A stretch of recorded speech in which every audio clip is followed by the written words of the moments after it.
ವೀಕ್ಷಕರೇ ಅಸ್ಸಲಾಮು ಅಲೈಕುಂ ವರಹಮತುಲ್ಲಾಹಿ ವಬರಕಾತು. ಸೀದಿ ಬಾತ್ ವಿಡಿಯೋ ನ್ಯೂಸ್ನಲ್ಲಿ ನಿಮ್ಮ ಸ್ವಾಗತ. ನಾನು ಅನ್ಸಾರ್ ಅಜೀಜ್ ನದ್ವಿ.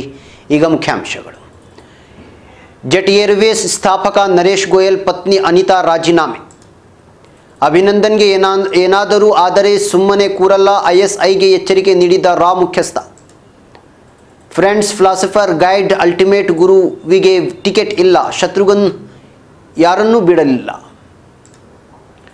ನನ್ನ ಹಣ ಪಡೆದುಕೊಂಡು ಜೆಟ್ ಏರ್ವೇಸನ್ನು ಉಳಿಸಿ, ವಿಜಯ್ ಮಲ್ಯ ಹೇಳಿಕೆ. ಪ್ರಶ್ನೆ ಸರಿ ಇದೆ, ಆದರೆ ವಿಳಾಸ ತಪ್ಪಿದೆ, ತೇಜಸ್ವಿನಿ ಅನಂತಕುಮಾರ್ ಹೇಳಿಕೆ.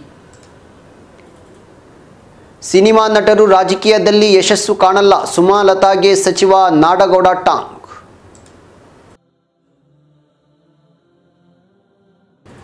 ವೀಕ್ಷಕರೇ ಅಸ್ಸಲಾಮು ಅಲೈಕುಂ ವರಹಮತುಲ್ಲಾಹಿ ವಬರಕಾತು. ಸೀದಿ ಬಾತ್ ವಿಡಿಯೋ ನ್ಯೂಸ್ನಲ್ಲಿ ನಿಮ್ಮ ಸ್ವಾಗತ. ನಾನು ಅನ್ಸಾರ್ ಅಜೀಜ್ ನದ್ವಿ. ಈಗ ಮುಖ್ಯಾಂಶಗಳ ವಿವರಗಳು. ಮೊದಲನೆಯ ಸುದ್ದಿ, ನವದೆಹಲಿಯಿಂದ. ತೀವ್ರ ಆರ್ಥಿಕ ಸಂಕಷ್ಟದಲ್ಲಿರುವ ಜೆಟ್ ಏರ್ವೇಸ್ ಸಂಸ್ಥೆ ಸ್ಥಾಪಕ ಹಾಗೂ ಅಧ್ಯಕ್ಷ ನರೇಶ್ ಗೋಯಲ್ ಮತ್ತು ಅವರ ಪತ್ನಿ ಅನಿತಾ ಗೋಯಲ್ ಅವರು ಸೋಮವಾರ ವಿಮಾನಯಾನ ಸಂಸ್ಥೆಯ ಆಡಳಿತ ಮಂಡಳಿಗೆ ರಾಜೀನಾಮೆ ನೀಡಿದ್ದಾರೆ. ಇದರೊಂದಿಗೆ ತಾವೇ ಹುಟ್ಟುಹಾಕಿದ ಜೆಟ್ ಏರ್ವೇಸ್ನಿಂದ ಗೋಯಲ್ ದಂಪತಿ ಹೊರಬಂದಿದ್ದಾರೆ. 1993ರಲ್ಲಿ 25 ವರ್ಷಗಳ ಹಿಂದೆ ನರೇಶ್ ಗೋಯಲ್ ಮತ್ತವರ ಪತ್ನಿ ಅನಿತಾ ಅವರು ಜೆಟ್ ಏರ್ವೇಸ್ ಸಂಸ್ಥೆಯನ್ನು ಸ್ಥಾಪಿಸಿದ್ದರು. ಇದೀಗ ಗೋಯಲ್ ಅವರ ನಿರ್ಗಮನದ ನಂತರ ಕಂಪನಿಯ ಆಡಳಿತ ಮಂಡಳಿಯಲ್ಲಿ CEO ವಿನಯ್ ದುಬೆ ಇರಲಿದ್ದಾರೆ. ನರೇಶ್ ಗೋಯಲ್ ಅವರು ಆರ್ಥಿಕ ಸಂಕಷ್ಟದಲ್ಲಿರುವ ಜೆಟ್ ಏರ್ವೇಸ್ ವಿಮಾನಯಾನ ಸಂಸ್ಥೆಯನ್ನು ಮೇಲಕ್ಕೆತ್ತಲು ಹೆಚ್ಚು ಶ್ರಮ ಪಟ್ಟಿದ್ದರು, ಆದರೆ ಯಾವುದೂ ಕೈಗೂಡಲಿಲ್ಲ. ಜೆಟ್ ಏರ್ವೇಸ್ ಸಂಸ್ಥೆಯ ಹೆಚ್ಚಿನ ವಿಮಾನಗಳು ಹಾರಾಟ ನಡೆಸುತ್ತಿಲ್ಲ. ಈ ಮಧ್ಯೆ ನರೇಶ್ ಗೋಯಲ್ ಬೋರ್ಡ್ ಸದಸ್ಯತ್ವದಿಂದ ಕೆಳಗಿಳಿದರೆ ಮಾತ್ರ ಸಾಲ ನೀಡಲು ಸಾಧ್ಯ ಎಂದು ಈಗಾಗಲೇ ಬ್ಯಾಂಕ್ ಕೂಡ ಹೇಳಿದೆ. ಇಂತಹ ಸಂದಿಗ್ಧ ಪರಿಸ್ಥಿತಿಯಲ್ಲಿ ನರೇಶ್ ಗೋಯಲ್ ಹಾಗೂ ಪತ್ನಿ ಅನಿತಾ ಗೋಯಲ್ ಸಂಸ್ಥೆಗೆ ರಾಜೀನಾಮೆ ನೀಡಿ ಹೊರ ನಡೆದಿದ್ದಾರೆ. ಈಗ ಸುದ್ದಿ ವಾಷಿಂಗ್ಟನ್ನಿಂದ. ಭಾರತದ ವಾಯುಪಡೆಯ pilot wing commander Abhinandan Varthaman ಅವರನ್ನು ಪಾಕಿಸ್ತಾನ ಬಂಧಿಸಿದ ನಂತರ ಭಾರತ ಮತ್ತು ಪಾಕಿಸ್ತಾನದ ಮಿಲಿಟರಿಗಳು ಪರಸ್ಪರ ಕ್ಷಿಪಣಿ ದಾಳಿ ನಡೆಸುವ ಹಂತಕ್ಕೆ ಹೋಗಿದ್ದವು. ಅಭಿನಂದನ್ ಅವರಿಗೆ ಏನಾದರೂ ತೊಂದರೆಯಾದರೆ ಪರಿಣಾಮ ನೆಟ್ಟಗಿರದು ಎಂದು ಸಂಶೋಧನೆ ಮತ್ತು ವಿಶ್ಲೇಷಣೆ ರಾ ವಿಭಾಗದ ಕಾರ್ಯದರ್ಶಿ ಅನಿಲ್ ಧಸ್ಮಾನ ಪಾಕಿಸ್ತಾನದ ಗುಪ್ತಚರ ದಳ ISIನ ಮುಖ್ಯಸ್ಥರಿಗೆ ತಿಳಿಸಿದ್ದರು ಎಂದು ತಿಳಿದು ಬಂದಿದೆ. ಈ ವಿಷಯದಲ್ಲಿ ಅಧಿಕೃತ ಮಾಹಿತಿ ಇರುವ ನವದೆಹಲಿ ಮತ್ತು ಅಮೆರಿಕದ ಅಧಿಕಾರಿಗಳ ಪ್ರಕಾರ ಧಸ್ಮಾನ ಅವರು ಪಾಕಿಸ್ತಾನದ ಅಧಿಕಾರಿ ಮುನೀರ್ ಜೊತೆ ಅಭಿನಂದನ್ ಬಿಡುಗಡೆಯ ಬಗ್ಗೆ ಮಾತನಾಡಿದ್ದರು. ಫೆಬ್ರವರಿ 27ರಂದು ಈ ಮಾತುಕತೆ ನಡೆದಿತ್ತು. ಭಾರತೀಯ ಸೇನಾಪಡೆಯು ರಾಜಸ್ಥಾನದಲ್ಲಿ 12 ಕ್ಷಿಪಣಿಗಳನ್ನು ನಿಯೋಜಿಸಿರುವ ಬಗ್ಗೆ ಅವರು ಮಾತನಾಡಿದ್ದರು. ಈಗ ಸುದ್ದಿ ನವದೆಹಲಿಯಿಂದ. ಪಾಟ್ನಾ ಸಾಹಿಬ್ ಕ್ಷೇತ್ರಕ್ಕೆ ರವಿಶಂಕರ್ ಪ್ರಸಾದ್ ಬಿಜೆಪಿ ಅಭ್ಯರ್ಥಿ ಎಂದು ಘೋಷಣೆಯಾಗುತ್ತಿದ್ದಂತೆ ಶತ್ರುಘ್ನ ಸಿನ್ಹಾ ಪಕ್ಷದ ವಿರುದ್ಧ ತಿರುಗಿ ಬಿದ್ದಿದ್ದಾರೆ. ಬಿಜೆಪಿ ನಾಯಕತ್ವದ ವಿರುದ್ಧ ಕಿಡಿಕಾಡುತ್ತಿದ್ದ ಶತ್ರುಘ್ನ ಸಿನ್ಹಾ ಇದೀಗ ಟಿಕೆಟ್ ನಿರಾಕರಿಸಿದ ಬೆನ್ನಲ್ಲೇ ಬಿಜೆಪಿ ವಿರುದ್ಧ ಅಕ್ಷರಶಃ ಬಂಡಾಯ ನಾಯಕರಾಗಿ ಮಾರ್ಪಟ್ಟಿದ್ದು, ನೇರವಾಗಿಯೇ ಮೋದಿ ಮತ್ತು ಅಮಿತ್ ಶಾ ನಾಯಕತ್ವವನ್ನು ತೀವ್ರವಾಗಿ ಟೀಕಿಸಲು ಪ್ರಾರಂಭಿಸುತ್ತಿದ್ದಾರೆ. ಬಿಜೆಪಿ ಭೀಷ್ಮಲಾಲ್ ಕೃಷ್ಣ ಅಡ್ವಾಣಿ ಅವರನ್ನು ಉದ್ದೇಶಪೂರ್ವಕವಾಗಿ ಅಭ್ಯರ್ಥಿಗಳ ಪಟ್ಟಿಯಿಂದ ತೆಗೆದುಹಾಕಲಾಗಿದ್ದು, ನಿಜಕ್ಕೂ ಇದು ಅತ್ಯಂತ ಕಳವಳಕಾರಿ ಮತ್ತು ನೋವಿನ ಸಂಗತಿ ಎಂದು ಶತ್ರುಘ್ನ ಸಿನ್ಹಾ ಹೇಳಿದ್ದಾರೆ. ಈ ಕುರಿತು ಸರಣಿ ಟ್ವೀಟ್ ಮಾಡಿರುವ ಸಿನ್ಹಾ, ಯಾವುದೇ ಕಾರಣಕ್ಕೂ ಅಮಿತ್ ಶಾ ಹಿರಿಯ ನಾಯಕ ಅಡ್ವಾಣಿ ಅವರಿಗೆ ಸರಿಸಮನರಾಗಲು ಸಾಧ್ಯವೇ ಇಲ್ಲ. ಅಡ್ವಾಣಿ ಅವರನ್ನು ಉದ್ದೇಶಪೂರ್ವಕವಾಗಿ ತೆಗೆದುಹಾಕಲಾಗಿದ್ದು, ಇದು ಬಿಜೆಪಿಯ ನಾಚಿಕೆ ಇಲ್ಲದ ನಡೆಯಾಗಿದೆ ಎಂದು ಟೀಕಿಸಿದ್ದಾರೆ.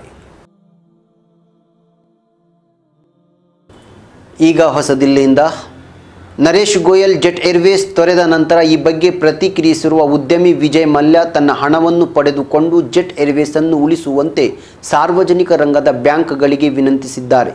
ತೀವ್ರ ಆರ್ಥಿಕ ಬಿಕ್ಕಟ್ಟಿನ ಹಿನ್ನೆಲೆಯಲ್ಲಿ ನಿನ್ನೆ ನರೇಶ್ ಗೋಯಲ್ ಮತ್ತು ಅನಿತಾ ಗೋಯಲ್ ಜೆಟ್ ಏರ್ವೇಸನ್ನು ತೊರೆದಿದ್ದರು. ಈಗ ಸುದ್ದಿ ಬೆಂಗಳೂರಿನಿಂದ. ಕುಟುಂಬ ರಾಜಕಾರಣದಲ್ಲಿ ನನಗೆ ನಂಬಿಕೆ ಇಲ್ಲ, ಅನಂತಕುಮಾರ್ ಅವರಿಗೂ ನಂಬಿಕೆ ಇರಲಿಲ್ಲ. ಪಕ್ಷದ ಆದೇಶಕ್ಕೆ ತಲೆಬಾಗಿದ್ದೇನೆ, ಬೇಸರ ಆಗಿರುವುದು ಸಹಜ. ಆದರೆ ಎಲ್ಲಕ್ಕಿಂತ ಪಕ್ಷದ ಮುಖಂಡರ ತೀರ್ಮಾನ ಅಂತಿಮ ಎಂದು ಟಿಕೆಟ್ ಕೈತಪ್ಪಿದ ಹಿನ್ನೆಲೆಯಲ್ಲಿ ತೇಜಸ್ವಿನಿ ಅನಂತಕುಮಾರ್ ಹೇಳಿದ್ದಾರೆ. ಕೊನೆಯ ಕ್ಷಣದಲ್ಲಿ ಟಿಕೆಟ್ ಕೈತಪ್ಪಿದ ಹಿನ್ನೆಲೆಯಲ್ಲಿ ನಿಮಗೆ ಬೇಸರವಾಗಿದೆಯೋ ಎಂಬ ಪ್ರಶ್ನೆಗೆ ಅಡ್ಡಗೋಡೆಯ ಮೇಲೆ ದೀಪವಿಟ್ಟಂತೆ ಮಾತನಾಡಿದ ತೇಜಸ್ವಿನಿ, ಅನಂತಕುಮಾರ್ ಅವರು ತನ್ನ ಅಸಮಾಧಾನ ವ್ಯಕ್ತಪಡಿಸಿರಲಿಲ್ಲ. ನಿಮ್ಮ ಪ್ರಶ್ನೆ ಸರಿಯಿದೆ, ಆದರೆ ವಿಳಾಸ ತಪ್ಪಿದೆ ಎನ್ನುವ ಮೂಲಕ ಪಕ್ಷದ ಚೌಕಟ್ಟಿನಲ್ಲಿ ಉತ್ತರ ಕೊಡಲು ಸಾಧ್ಯವಿಲ್ಲ ಎಂದರು. ಈಗ ಸುದ್ದಿ ರಾಯಚೂರಿಂದ. ಮಂಡ್ಯದಲ್ಲಿ ಸುಮಲತಾ ಪರವಾಗಿ ದುಡಿಯುತ್ತಿರುವುದು ಬಾಡಿಗೆ ಎತ್ತುಗಳು. ಸಿನಿಮಾ ನಟರು ರಾಜಕೀಯದಲ್ಲಿ ಯಶಸ್ಸು ಕಂಡ ಉದಾಹರಣೆ ಕರ್ನಾಟಕದಲ್ಲಿ ಕಂಡಿಲ್ಲ ಎಂದು ಸಚಿವ ವೆಂಕಟರಾವ್ ನಾಡಗೌಡ ಹೇಳಿದ್ದಾರೆ.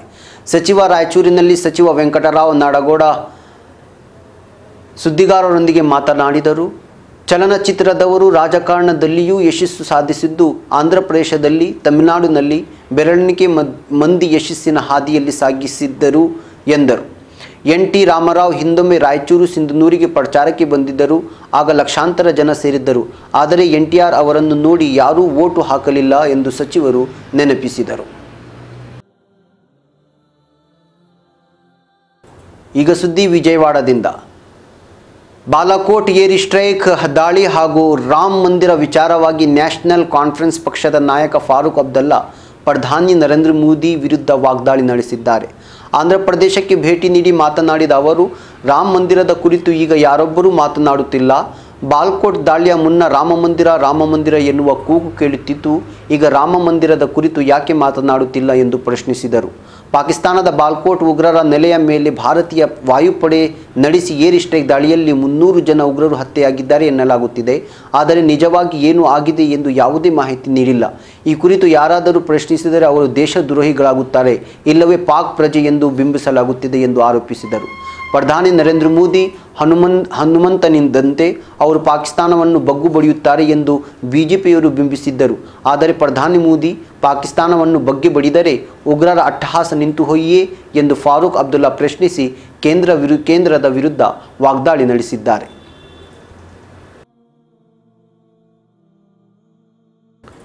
ಈಗ ಸುದ್ದಿ ಜೈಪುರದಿಂದ. ಕಾಂಗ್ರೆಸ್ ಅಧಿಕಾರ ಬಂದ ಮೇಲೆ ಬಡತನದ ಮೇಲೆ ಸರ್ಜಿಕಲ್ ಸ್ಟ್ರೈಕ್ ನಡೆಸಲಿದೆ.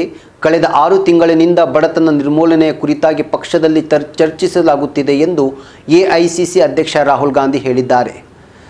ಸೂರತ್ಗಢ್ನಲ್ಲಿ ಆಯೋಜಿಸಿದ್ದ ಕಾಂಗ್ರೆಸ್ ಸಮಾವೇಶದಲ್ಲಿ ಮಾತನಾಡಿದ ರಾಹುಲ್ ಗಾಂಧಿ, ನಮ್ಮ ಸರ್ಕಾರ ಬಂದ ಕೂಡಲೇ ಕನಿಷ್ಠ ಆದಾಯವನ್ನು ನೀಡಲು ನಿರ್ಧರಿಸಲಾಗಿದೆ. ದೇಶದಿಂದ ಬಡತನ ನಿರ್ಮೂಲನೆ ಮಾಡಲು ಪಣ ತೊಡಗಲಾಗುತ್ತಿದೆ. ಅದಕ್ಕಾಗಿ ಸೂಕ್ತ ಸಮಯ ಬಂದಿದೆ. ಇತಿಹಾಸದಲ್ಲಿಯೇ ಇಂತಹ ನಿರ್ಣಯವನ್ನು ಯಾವ ದೇಶವೂ ತೆಗೆದುಕೊಂಡಿಲ್ಲ. ಇಷ್ಟವಲ್ಲವೇ ಪಕ್ಷ ನಿರುದ್ಯೋಗದ ಪ್ರಮಾಣವನ್ನು ತಗ್ಗಿಸುವಲ್ಲಿ ಪರಿಣಾಮಕಾರಿಯಾಗಿ ಕೆಲಸ ಮಾಡಲು ಸಿದ್ಧಗೊಂಡಿದೆ ಎಂದರು. ವೀಕ್ಷಕರೇ, ಇದು ಇವತ್ತಿನ ಸುದ್ದಿಗಳು. ನಾಳೆ ಮತ್ತೆ ಭೇಟಿಯಾಗೋಣ. ಅಸ್ಸಲಾಮು ಅಲೈಕುಂ ವರಹಮತುಲ್ಲಾಹಿ ವಬರಕಾತುಹು.